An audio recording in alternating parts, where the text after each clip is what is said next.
এশিয়ার বিখ্যাত ও ঐতিহাসিক মাদ্রাসা দারুল উলুম দেওবন্দের পাশেই অবস্থিত আরও একটি বিখ্যাত মাদ্রাসা দারুল উলুম ওয়াকফ দেওবন্দ।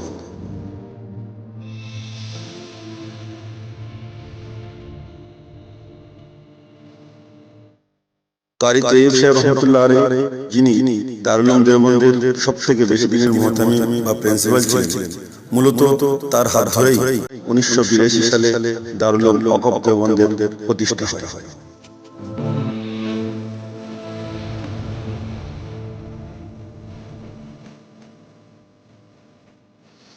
ভারতের বিভিন্ন প্রান্ত থেকে আগত প্রায় 2000-এর অধিক ছাত্ররা এখানে পড়াশোনা করে।